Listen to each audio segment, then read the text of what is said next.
ये जानते हुए कि तुम हमें कत्ल के इल्जाम में गिरफ्तार करके पुलिस थाने ले जा रहे हो, हम बिना उज्जत के तुम्हारे जीप में बैठ गए। जानते हो क्यों?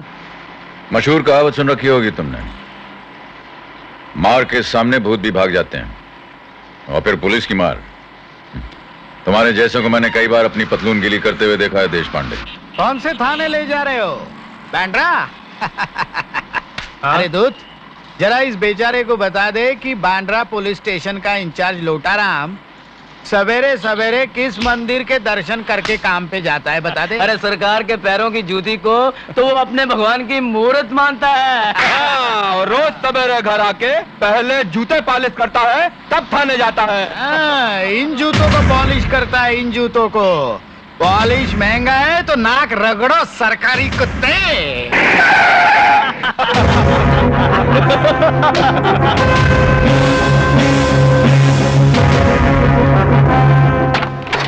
Thank you. डर गया साला।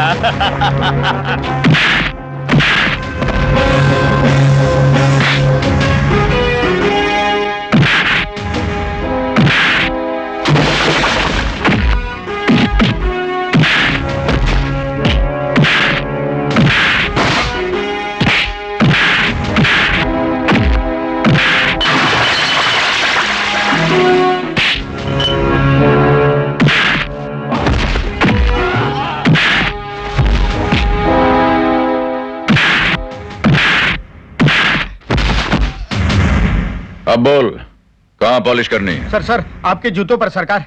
ए, खड़ा खड़ा मुंह क्या देख रहा है? चल जल्दी से डब्बा इधर ला। कल से यहाँ पॉलिश करनी है नहीं करनी है? चल ला जल्दी। चल भाग भाग भाग। सलाम साहब। सलाम साहब बोलता है। आपके चरण रखिए सरकार, आपके जूते बहुत मैले हो गए। ओह, आ गया दिमाग ठिकाने? अरे अरे सरकार, ये सब कैसे हो गया सरकार? मेरे भगवान जैसी मूर्त को किसने तोड़ डाला? कैसे हुआ सरकार? भगवान नहीं, शैतान है ये। तुमको बीच में बोलने के लिए किसने बोला? हवलदार जी। कांस्टेबल्स, अरे जल्दी जाओ और गरम गरम हल्दी वाला दूध लेकर आओ। और सुनो जी सर। 5-6 गिलास लेकर आना। सेठ जी के बॉडीगार्ड्स की बॉडी भी सेठ जी की तरह टूटी हुई है। सरकार, ये सब कैसे हुआ? किसी छत से गिर गए थे या किसी बड़ी बस के नीचे आ गए थे? बुलडोजर देखा है इंस्पेक्टर? बुलडोजर ना देखा हो तो इस आइडेंटिटी कार्ड को देख लो। इनके चेहरे का नक्शा कैसे बदल गया तुम्हारी समझ में आ जाएगा। अरे कौन सा identity card? Amar senior superintendent of police, crime branch. Sir लोटे की पेंदी काट दी जाएगी ये नहीं सोचा था तुमने? हाँ? ऊंट जब तक पहाड़ के नीचे नहीं आता अपने आप को सबसे ऊंचा समझता है। पहाड़ जैसे ब्रिजमान के दोस्त को तुमने ऊंट की ऊंचाई देखकर हवालात में बंद कर दिया। हाय नहीं सरकार, नहीं। सांप के कांटे का इलाज हो सकता है, लेकिन आपके इस दास के कांटे का इलाज नहीं हो सकता। मैंने झट से उससे पूछ लिया, पंचनामा तैयार किया है क्या? उस खून का कोई चश्मदीद गवाह है? तो उसने धम से ये कागज मेरे हाथ में थमा दिया सरकार। हाँ, नंदू उस देशभक्त एडिटर का चपड़ासी वफादार नौकर जो साई की तरह उसके साथ लगा रहता है, उसे दूर नहीं होता। और अब उस ऊंट जैसे पुलिस कमिश्नर को पहाड़ के नीचे लाकर खड़ा करना पड़ेगा ताकि उससे भी कोई ऊंची चीज होती है ये उस ऊंट को पता लग सके। बहुत अच्छे, बहुत ही अच्छे। अच्छा सरकार, अच्छा। अबे ओ बिन पेंदी के लोटे, नहीं। कल जब अपनी कुर्सी पर बैठो तो जरा पेंदी जमा कर बैठना। यस, क्या कहा? पैरी रोड पर एक बस को जला दिया गया है। 40 पैसेंजर जलती हुई बस में फंसे हुए हैं। हाँ ठीक है, मैं 10 पुलिस कांस्टेबल्स एक सब इंस्पेक्टर के साथ वहां भेजता हूँ। हाँ इंस्पेक्टर, 4 कांस्टेबल्स मुझे भी चाहिए होंगे। नंदू को हिफाजत के साथ कोर्ट में ले जाना है। मैं पूछता हूँ, इस पुलिस स्टेशन का इंचार्ज मैं हूँ या आप? जिसको मैं जहां चाहूं भेजूंगा, जिसको नहीं चाहूं नहीं भेजूंगा। हाँ। इंस्पेक्टर नंदू को अगर कुछ हो गया तो कानून के लिए गवाही देने के लिए शायद कभी कोई खड़ा नहीं होगा। पुलिस हमेशा झूठे गवाह खड़े करती रही है और खड़े करती रहेगी। नंदू झूठा नहीं, चश्मदीद गवाह है। और वो तीनों जिनको आपने हवालात में बंद कर रखा, वो खूनी नहीं, शहर के रईस और इज्जतदार इंसान है। कल तक तो गले से आवाज नहीं निकल रही थी, आज गरज गरज के बरस रहे हो। एक ही रात में ऐसा क्या हो गया इंस्पेक्टर? याद रखना, नंदू को अगर कुछ हो गया तो मैं तुम्हारे उस रईस इज्जतदार देश पांडे के वो पैर जला दूंगा जिसके पैरों पर पड़े हुए जूतों पे पॉलिश मारकर तुम ड्यूटी पे आते हो। और हां, जिनके खूंटे पर तुम उचक रहे हो उनसे कह देना कि मैं अकेला ही एक पूरी बटालियन के बराबर हूं।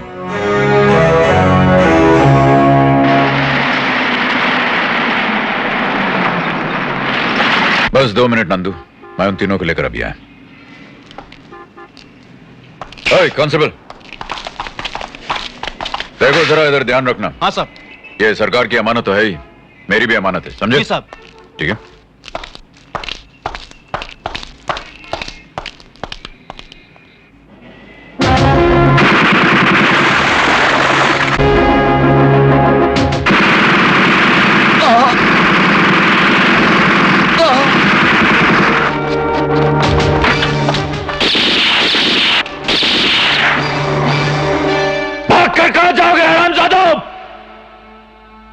जहन्नुम से भी खींच कर ले आऊंगा मैं तुम्हें।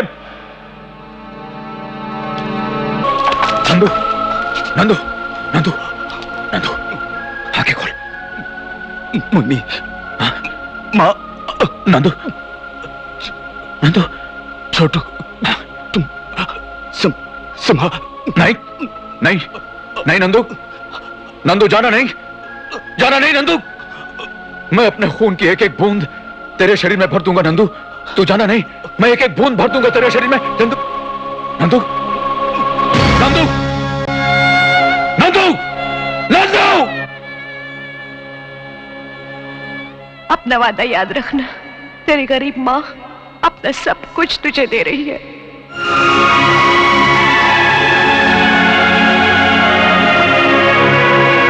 रुक जाओ, रुक जाओ, रुक जाओ, रुक जाओ।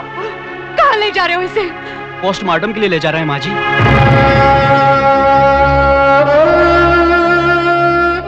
सुना तूने? देख रहा है,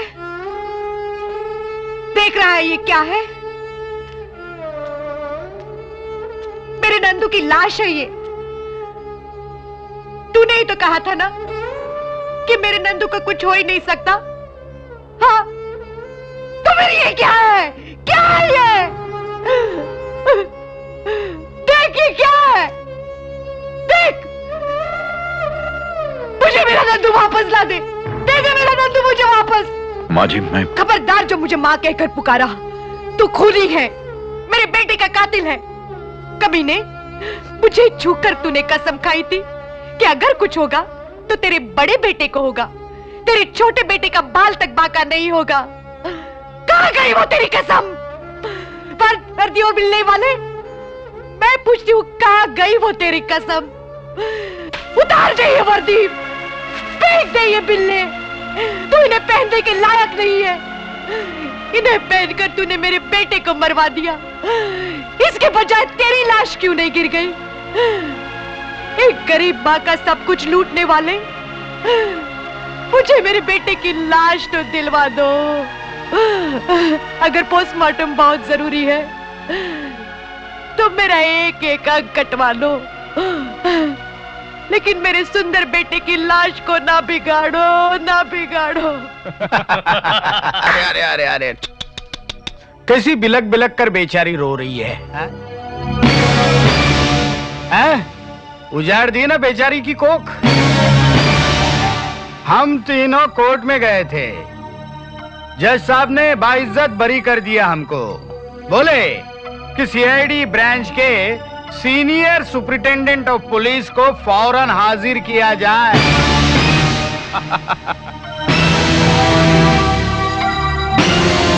जल्दी से कोर्ट में चले जाओ। हाँ, कहीं ऐसा ना हो पागल कुत्ते की तरह सड़क पर गोली मार दी जाए।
दीजिए जज साहब, हथियार भी है, गवाह भी है, कातिल भी है और सड़क पर पड़ी हुई देशपांडे की लाश भी।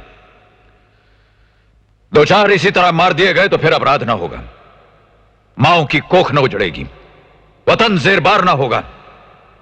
दीजिए मुझे फांसी जज साहब, अभी और इसी वक्त। यह मत कहिएगा कि कानून आपको इसकी इजाजत नहीं देता। अगर यही आपका कानून है तो इसे बदलने की आप में हिम्मत है?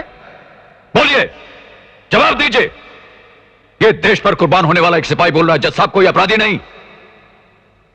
इस सोते हुए देश को झंझोर डालिए जज साहब, काट डालिए इसके वो अंग जो सड़ गए हैं। कितनी लाशें शमशान ले जाएंगे आप? कितने कब्रिस्तान नए बनाएंगे आप? कितने जज साहब? आज जिन्हें नाज है हिंद पर वो कहां हैं? बुलाइए उन्हें जज साहब, दिखाइए उन्हें, और अगर वो सो गए हो तो भगवान के लिए जगाइए उन्हें। ताज़ीरात हिंद दफा 302 के तहत अमर को फांसी की सजा सुनाई जाती है। रुक जाइए जज साहब, इसे फांसी का फैसला सुनाने से पहले एक बात बार बार गौर से सोच लीजिएगा आप।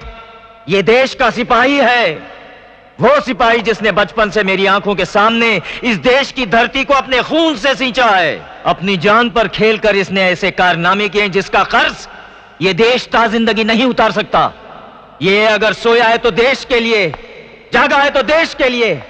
इसने एक एक सांस ली है तो इस देश की खातिर, और आज इसकी सांसों को, इसके दम को इस देश का कानून कब्ज कर लेना चाहता है। क्यों? सिर्फ इसलिए कि इसने 3 विद्रोहियों को खुलेआम सड़क पर अपने हाथों से मार डाला। और यही खून अगर इसने सरहद के उस पार किए होते तो आज हम सब ने मिलकर इसे परमवीर चक्र दिया होता।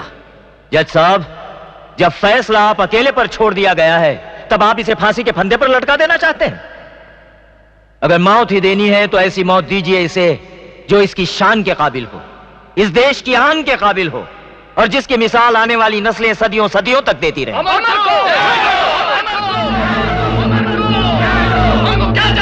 ये शोर जो आप सुन रहे हैं उन हजारों लोगों का है जिन्होंने इस अदालत को चारों तरफ से घेर लिया है। जज साहब, इस शहर की हर सड़क ने अपना मुंह आपके फैसले की तरफ मोड़ दिया है, और बाहर कानून की गोलियां उन्हें रोकने का प्रयास कर रही हैं। मैं सिर्फ 10 तक की गिनती गिनूंगा।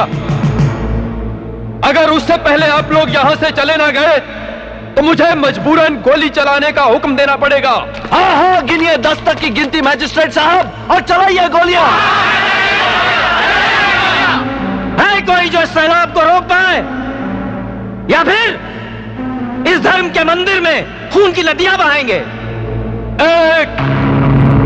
एक और जलियांवाला बाग बना दीजिए यहां। 2, वो अंग्रेज थे, भागकर चले जाने के लिए उनके पास उनका देश था, लेकिन आप भागकर कहां जाएंगे? 3, ये मत भूलिए आपके माँ बाप भाई बहन सब हमारे साथ यहां खड़े हैं। 4, सिर्फ आपका ही नहीं मैजिस्ट्रेट साहब, इन गोली चलाने वाले सिपाहियों का भी कोई ना कोई जिगर का टुकड़ा यहां मौजूद है। 5, 6, 7, 8, 9। रुक जाओ हरी, अगर ये गोलियां उन पर चल गई तो यहां भी जलियांवाला बाग बन जाएगा। देश के इतिहास का एक और सफा काला हो जाएगा। अरे अगर तुझे देश की परवाह होती तो तू और तेरे साथी हमारे साथ यहाँ कंधे से कंधा मिलाकर खड़े होते, वहां बुज़दिलों की तरह नहीं। देशभक्ति का ठेका लेने वाले, तू अकेला देशभक्त नहीं, हम सबसे बड़ा देशभक्त नहीं। इस वक्त तेरी आंखों में होश का नहीं, जोश का नशा सवार है। यह सब करके तू बड़े भाई की बची कुछ जिंदगी को और भी दूभर कर देगा। प्यार का इजहार करना है तो बड़े भाई के जीते जी उनके अरमानों को पूरा कर दे। देशद्रोहियों को उनके फांसी पर चढ़ने से पहले उसी फांसी पर लटका दे।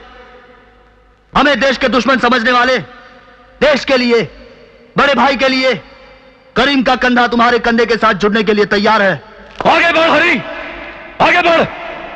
टूटते हुए देश की किस्मत तेरे एक कदम आगे बढ़ने से संवर जाएगी हरी। 45 साल का इतिहास 45 क्षण में बदल जाएगा। आगे बढ़।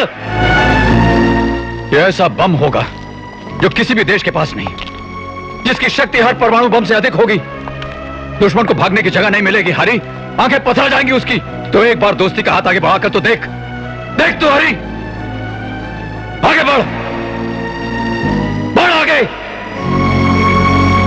हरी आगे बढ़।